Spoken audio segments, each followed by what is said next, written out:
My name's Darren Potter. Welcome to the podcast. I'm the producer for Harry Potter and the Deathly Hallows Part 1, the video game. And my name's Debbie Costa and I'm the global PR lead for the video game, and we're both based here at EA Brightlight in Guildford. So what I'd like to know is the very first shot in the video, where exactly is that? So this was a cool shot, actually. The great thing about Harry Potter and the Deathly Hallows Part 1 is the fact that we're no longer in Hogwarts, so we get to be in all these different environments in this game. And here in that first shot, actually, we're flying down Godric's Hollow, just flying down the snow-filled streets. It's a really cool location for us.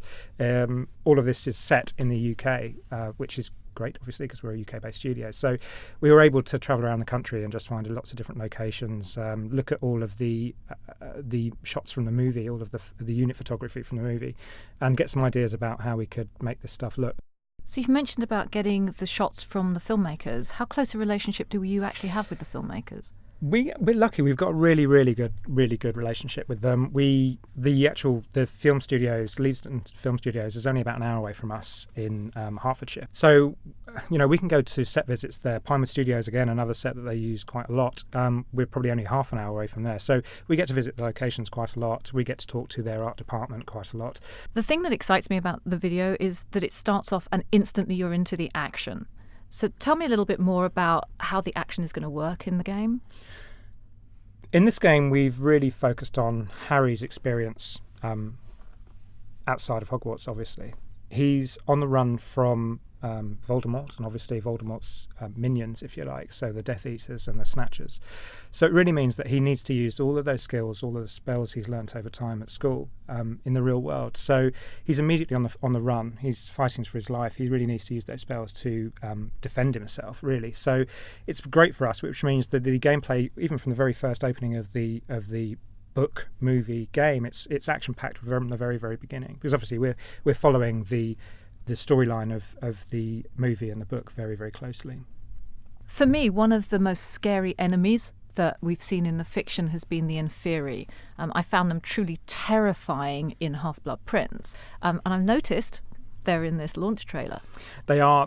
Voldemort's reanimating the dead, effectively, and they're all, again, trying to stop Harry, essentially, so that Voldemort can capture him. They're kind of used as traps. That's the way we're looking to use them in the game. Obviously, in the trailer, you can see that we have a lot of them. There are a lot there. They're scary things, and Harry will face these in his adventure in the gameplay. Luckily, I don't have a fear of spiders, but a lot of people do. How do you feel about them? So I'm lucky. I actually quite like spiders, but actually, one of the guys who is a design integrator, so it's one of the guys who actually takes all of the bits of the gameplay together and puts them in the game. He has a morbid fear of spiders. He probably has arachnophobia. He's not enjoying it very much at all. I've noticed there's this really cool flying shot that seems to have slipped into the video. There is. Tell me about it. It's cool, isn't it? Do you know, we've added that as a teaser. It's something, it's a high action moment from the story and in the game. But we wanted to kind of tease this idea of Harry being around and flying. But I'm not going to talk too much about it. It's definitely something we really love. And I just wanted to get that across in the movie because it's a really high action, really powerful part of the game. So you're not going to tell me what bit it is? And it doesn't matter what you do or what you offer me. I'm not going to talk to you about it. Here's £100. No, not even money. The next location in the video is one I actually do recognise, Ministry of Magic. Tell me a bit more about what's going on and what happens here. Harry, Ron and Hermione are kind of fighting their way, trying to get out of the Ministry. Really, what it's showing is we have these environments that are very recognisable from the movie, and we've obviously, as you can see, we've replicated these one for one in almost every occasion. So as you can see, I mean, Harry's in there, he's casting Protego, he's taking fire from Death Eaters. There's a lot going on. I've heard stories from the dev team that they get really funny looks when they visit the film sets because they're literally on their hands and knees taking pictures of floor tiles. Yeah, they think we're quite strange. In the Ministry of Magic, I'm giving you the example, you can see that there are tiles on the walls and also on the floor. Now, what we'll do is we'll get on our hands and knees and actually go and photograph those close up, so we can use those pictures to create that texture, we call them, which appears on the floor and on the wall. So when you're looking at the wall in the game, it's actually using the same kind of material that's being used in the real set. So it really is a one-to-one image. So why don't we talk about the dragon? Yes, the dragon. We really love this dragon. He looks amazing. the movement on him, just the way he's breathing the fire. He's a big, huge, very dangerous foe, and we're really happy with that shot. And that shot's all in game as well. We've not kind of used any trickery or video effects in that.